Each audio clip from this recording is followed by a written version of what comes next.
Hello students, I am Anurag Rai. In this video, I am going to explain chapter 5 from prose section, English Literature, Hornbills, class 11th NCERT. The name of the chapter is The Ailing Planet, The Green Movement's Role, written by Naini Palkhiwala.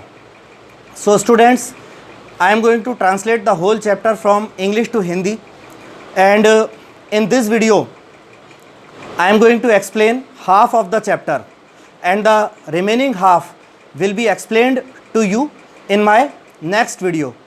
So the translation starts from here. I would like to tell you again the name of the chapter, The Ailing Planet, The Green Movement's Role, written by Naini Palkhiwala. So students, our translation starts from here. One cannot recall any movement in world history which has gripped the imagination of the entire human race so completely and so rapidly as the green movement which started nearly 25 years ago. तो कह रहे हैं दुनिया के इतिहास में कोई भी व्यक्ति किसी ऐसे आंदोलन या अभियान को याद नहीं कर सकता जिस आंदोलन ने पूरे मानव कुल की परिकल्पना को जो है पूरी तरह से और इतनी तेज़ी से अपने काबू में कर लिया हो जितना कि हरित क्रांति ने कर लिया था, जो कि लगभग 25 वर्ष पहले शुरू हुआ था, ग्रीन मूवमेंट यानी हरित क्रांति। In 1972, the world's first nationwide green party was founded in New Zealand. सन 1972 में दुनिया का जो है सबसे पहला देशव्यापी ग्रीन पार्टी यानी जैसे बोलें कि हरित दल, देशव्यापी हरित दल दुनिया का सबसे पहला, इसकी स्थापना सन 1972 में न्यूजीलैंड में हुई थी। Since then the movement has not looked back. तब से लेकर आज तक ये जो आंदोलन रहा है, ग्रीन मूवमेंट, हरित क्रांति, इसने पीछे मुड़कर नहीं देखा। We have shifted one hopes irrevocably from the mechanistic view to a holistic and ecological view of the world. कह रहे हैं कि कोई व्यक्ति ना बदले जा सकने वाली आशा कर सकता है कि आशा करता है कि हम लोग जो हैं शिफ्ट हुए हैं, हम लोग बदले हैं। कैसे? From the mechanistic view to a holistic and ecological view of the world. संसार का जो हम लोग बदले हैं, कैसे?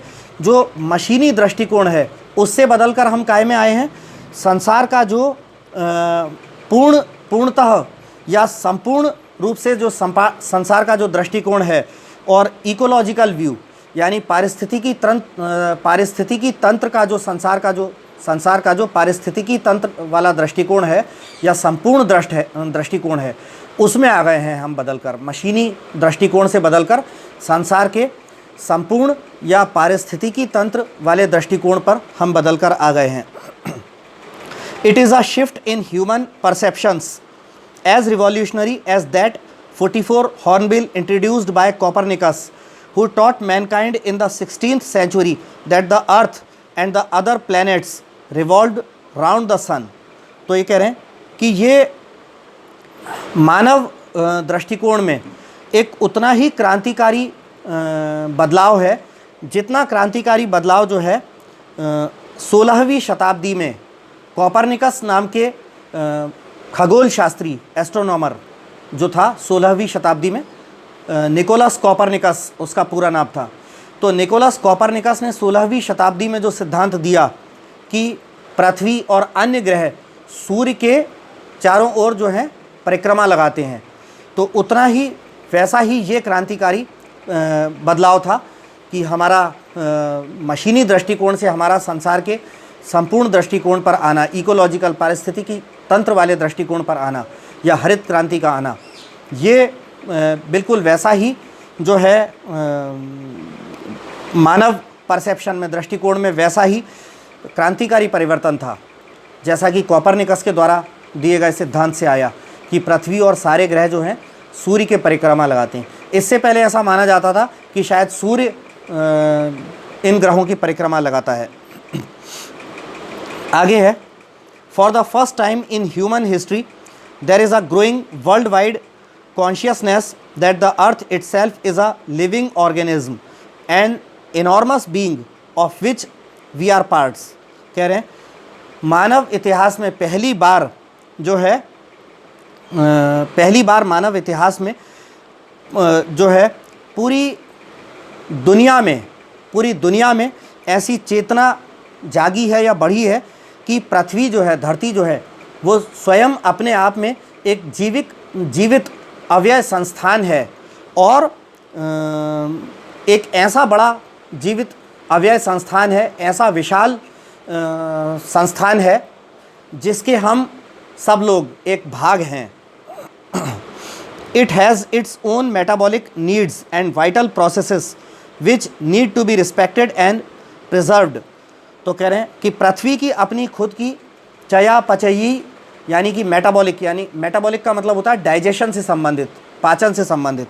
तो पृथ्वी की अपनी खुद की पाचन से संबंधित या चयापचयी जो है ज़रूरतें होती हैं या अति आवश्यक वाइटल या प्राणदायी या अति आवश्यक प्रक्रियाएं होती हैं जिन्हें सम्मान दिए जाने की या जिन्हें संरक्षित किए जाने की आवश्यकता है। The earth's vital signs reveal a patient in declining health. पृथ्वी के जो अति आवश्यक संकेत हैं ये ऐसा उजागर करते हैं जैसे मानो पृथ्वी कोई एक मरीज़ हो और जिसकी हेल्थ में दिनों दिन गिरावट आ रही हो। क्योंकि स्टूडेंट्स इस चैप्टर में एम्फेसिस किया गया है कि जो पृथ्वी पर जो प्राकृतिक संसाधन नेचुरल रिसोर्सेज पाए जा रहे हैं उनको हम कितनी तेज़ी से एक्सक्रीट कर रहे हैं या वो कितनी तेज़ी से डिप्लीट हो रहे हैं, समाप्त हो रहे हैं। प्राकृतिक संसाधन जैसे हम जंगलों को नष्ट करते जा रहे हैं, पानी को दूषित करते जा रहे हैं, हवा को दूषित करते जा रहे हैं, मिनरल्स को हम ख़त्म करते जा रहे हैं, पेट्रोलियम को हम ख़त्म करते जा रहे हैं। तो ये बताया जा रहा है कि पृथ्वी जैसे मानो कि एक कोई मरीज़ हो जिसकी सेहत में दिनों दिन गिरावट आती जा रही हो, ऐसा जो है पृथ्वी के जो महत्वपूर्ण संकेत हैं ऐसा बताते हैं। आगे है, we have begun to realise our ethical obligations to be good stewards of the planet and responsible trustees of the legacy to future generations. कह रहे हैं अब हमने अपनी नैतिक कर्तव्यों को महसूस करना शुरू कर दिया है। काय के लिए? हमारे ग्रह के लिए अच्छे संरक्षक होने का। हमारा जो ग्रह है पृथ्वी है, इसके लिए हमें अच्छा संरक्षक होना पड़ेगा। इसके प्रति जो हमारे नैतिक कर्तव्य हैं इन्हें हमने महसूस करना शुरू कर दिया है। और हमारी आने वाली फ्यूचर की जो जनरेशन्स की जो लेगेसी है, लेगेसी मतलब विरासत, तो आने वाली पीढ़ियों के लिए जो प्राकृतिक संसाधनों से भरी हमारी धरती है, जो हमारी आने वाली पीढ़ियों को ये जो विरासत के रूप में मिलेगी, इसके लिए हमने एक जिम्मेदार न्यासी, ट्रस्टी यानी उस धरोहर को संभाल के रखने वाला हमें बनना चाहिए। ऐसा भी हमने महसूस करना शुरू कर दिया है। आगे कह रहे हैं, the concept of sustainable development was popularised in 1987 by the world commission on environment and development. तो कह रहे हैं संपोषित विकास की जो धारणा पर्यावरण और विकास पर विश्व आयोग द्वारा कब 1987 में इसे लोकप्रिय किया गया। विश्व आयोग द्वारा सन 1987 में संपोषित विकास की अवधारणा विकास और विश्व के पर्यावरण पर इसे लोकप्रिय किया गया। आगे बोल रहे हैं, in its report it defined the idea as development that meets the needs of the present without compromising the ability of future generations to meet their needs, that is without stripping the natural world of resources future generations would need। तो विश्व आयोग की report में ये परिभाषित किया गया एक ऐसे विकास की अवधारणा को एक ऐसे विकास की अवधारणा या विचार को परिभाषित किया गया कि विकास कैसा होना चाहिए कि वर्तमान आवश्यकताओं की पूर्ति करता हो, लेकिन वर्तमान आवश्यकताओं की पूर्ति तो करता हो, लेकिन हमारी भविष्य में आने वाली जो पीढ़ियों को अपनी जिन ज़रूरतों को पूरा करने के लिए जो आवश्यकताएं पड़ेंगी, उनसे समझौता किए बिना, उनको ख़त्म किए बिना। इसका मतलब है कि भविष्य वर्तमान की आवश्यकताओं को पूरा भी किया जाए, लेकिन हमारी आने वाली भविष्य की पीढ़ियों को जो प्राकृतिक संसाधनों की ज़रूरत पड़ेगी, उन सबको नष्ट किए बिना। आगे है, in the zoo at Lusaka Zambia there is a cage where the notice reads the world's most dangerous animal. तो ज़ाम्बिया देश के लुसाका नामक जगह पर एक ज़ू में, चिड़ियाघर में, एक पिंजरे के बाहर, एक पिंजरा है, उसके बाहर एक बड़ा सा नोटिस लगा है, जिस नोटिस पर, नोटिस बोर्ड पर क्या लिखा है कि संसार का, दुनिया का सबसे खतरनाक प्राणी, मतलब कोई बाहर से देखे, दूर से देखे और नोटिस बोर्ड पर पढ़े कि दुनिया का सबसे खतरनाक प्राणी, तो उसके मन में ये जिज्ञासा, ये कौतूहल, ये क्यूरियोसिटी हो कि इस केज में ऐसा कौन सा प्राणी है जो दुनिया का सबसे खतरनाक प्राणी है। Inside the cage there is no animal but a mirror where you see yourself. जब आप पिंजरे में जाते हैं तो अंदर कोई जानवर नहीं है, बस एक मिरर है, आईना है, जिसमें आप अपनी खुद की ही शक्ल देख सकते हैं। तो मतलब ये कहा गया है इंसान के लिए कि इस दुनिया का सबसे खतरनाक प्राणी जो है वो इंसान ही है। Thanks to the efforts to a number of agencies in different countries, a new awareness has now dawned upon the most dangerous animal in the world.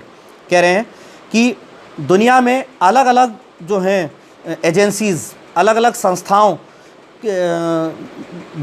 कई सारी अलग अलग संस्थाओं के द्वारा कई सारे किए गए प्रयासों को धन्यवाद दिया जाए कि जिससे एक नई अवेयरनेस, जागरूकता आई है कि इस दुनिया का सबसे खतरनाक प्राणी कौन है, उसके ऊपर लोगों की जागरूकता आ गई है।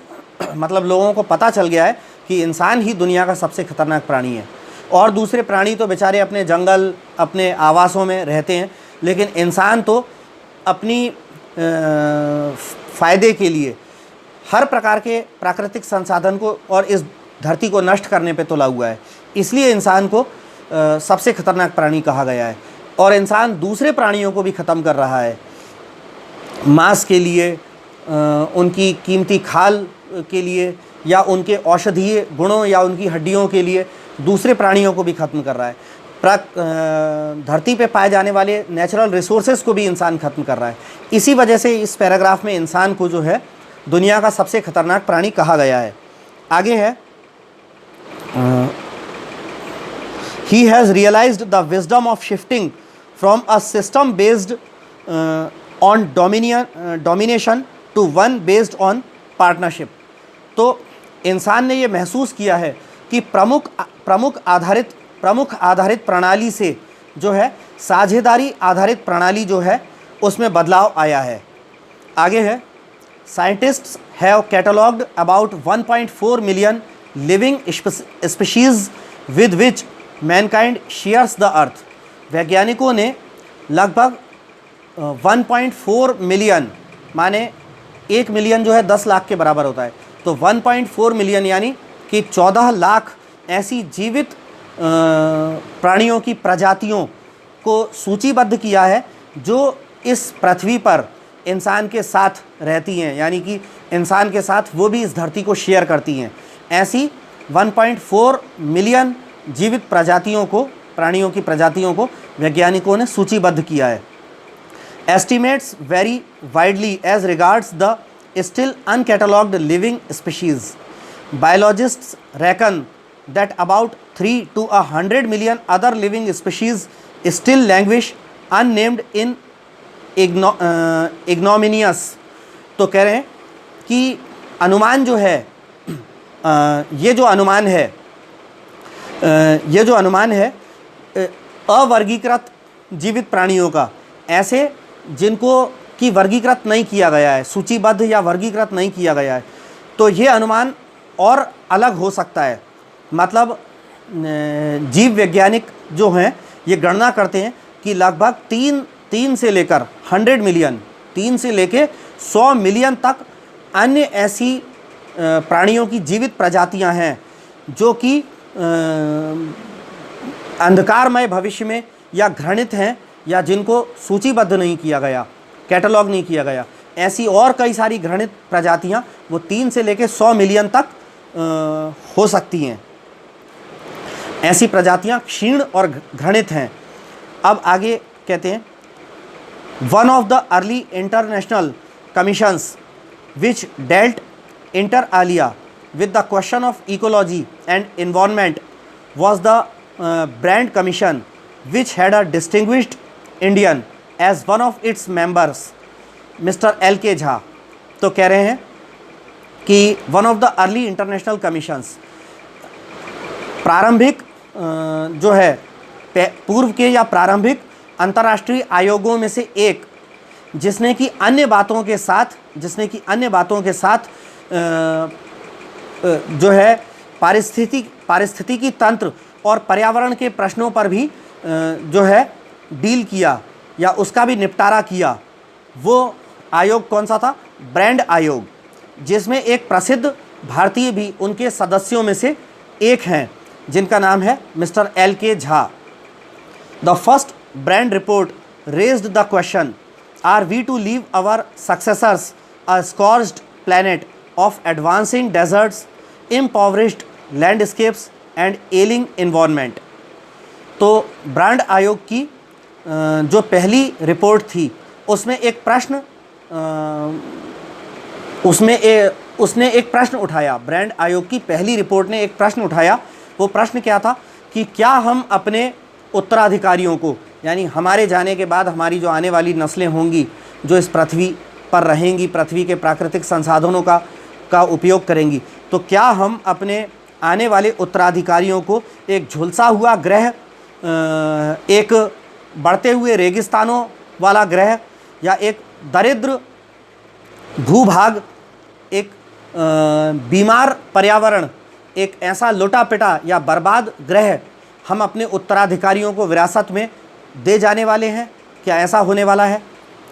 इसके आगे नेक्स्ट पैराग्राफ में है फिर, mister Lester R Brown in his thoughtful book the global economic prospect points out that the earth's principal biological systems are 4: fisheries, forests, grasslands and croplands, and they form the foundation of the global economic system.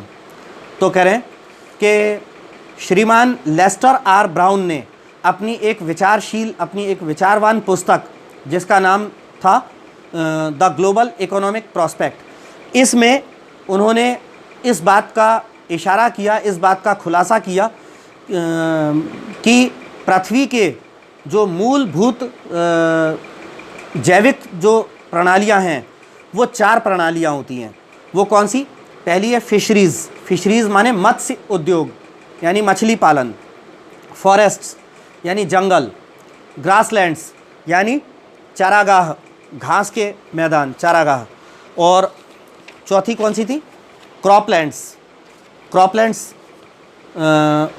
मतलब जो खेत यानी कि फसली ज़मीनें, खेत आदि।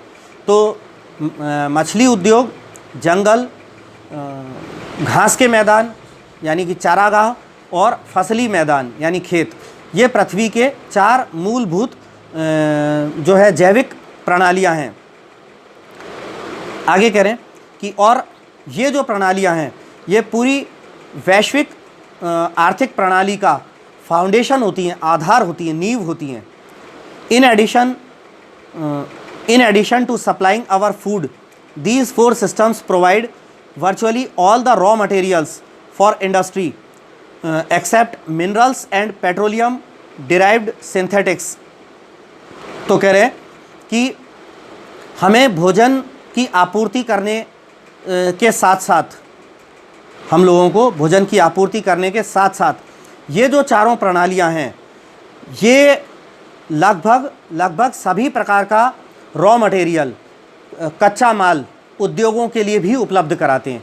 यानी ये चारों प्रणालियां हमें तो हमारी भोजन की सप्लाई तो करते ही हैं, इसके साथ ही उद्योगों के लिए लगभग सभी प्रकार का कच्चा माल उपलब्ध कराते हैं, सिवाय जो है मिनरल्स के और पेट्रोलियम पदार्थों के जो या फिर रासायनिक यौगिकों के।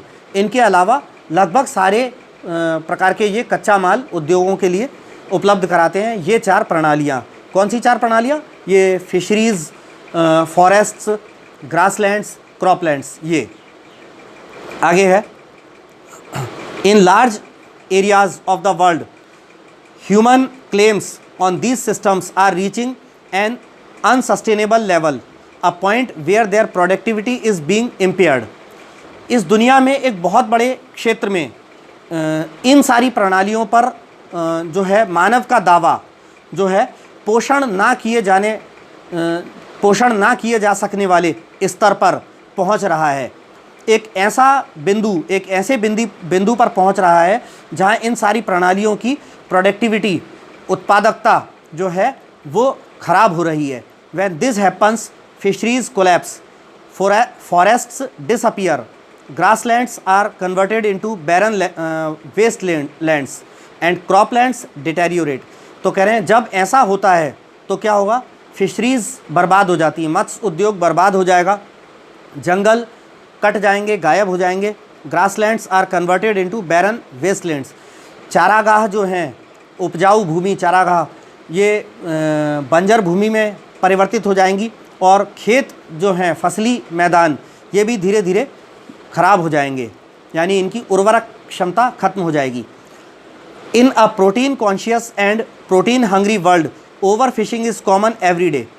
ये प्रोटीन के जो है प्रोटीन के सचेत या प्रोटीन के भूखे इस दुनिया में ज़रूरत से ज़्यादा मछली पकड़ना या मछली मारना या खाना, ये प्रतिदिन जो है प्रतिदिन की सामान्य बात है। In poor countries local forests are being decimated in order to procure firewood for cooking. कह रहे हैं गरीब देशों में जो आसपास के स्थानीय जंगल हैं, जैसे गांव के आसपास के स्थानीय जंगल हैं, वो खाना बनाने के लिए जलाऊ लकड़ी की आवश्यकता के कारण वो जंगल नष्ट होते जा रहे हैं, ख़त्म होते जा रहे हैं। In some places firewood has become so expensive that what goes under the pot now costs more than what goes inside it। कुछ स्थानों पर तो फायरवुड, जलाऊ लकड़ी इतनी महंगी हो गई है कि जो पकाने वाला जो बर्तन है उसके अंदर जो सामग्री है खाने की वो सस्ती हो गई है, जबकि उस पॉट के नीचे चूल्हे में जो लकड़ी है वो उससे कहीं ज़्यादा महंगी हो गई है। Since the tropical forest is in the words of Dr.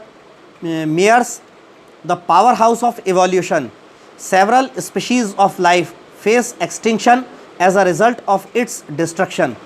चूँकि ट्रॉपिकल फॉरेस्ट यानी उष्ण कटिबंधीय वन, तो उष्ण कटिबंधीय वन क्या होते हैं? जो हमारा ट्रॉपिक ऑफ कैंसर है और ट्रॉपिक ऑफ कैप्रिकॉर्न है, यानी कर्क रेखा और मकर रेखा के बीच का जो पृथ्वी का भाग होता है वो ट्रॉपिक्स होता है, और इन भागों में पाए जाने वाले जंगल ट्रॉपिकल फॉरेस्ट्स कहलाते हैं।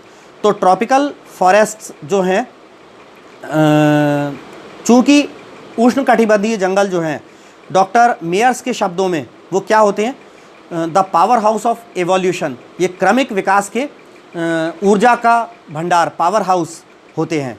तो इनके विनाश से, ट्रॉपिकल फॉरेस्ट्स के, उष्ण कटिबंधीय जंगलों के कटाव से, इनके विनाश से कई सारी जीवित प्राणियों की जो प्रजातियां हैं वो विलुप्ति के कगार पर आ जाती हैं, विलुप्ति का सामना करती हैं। It has been well said that forests precede mankind, deserts follow.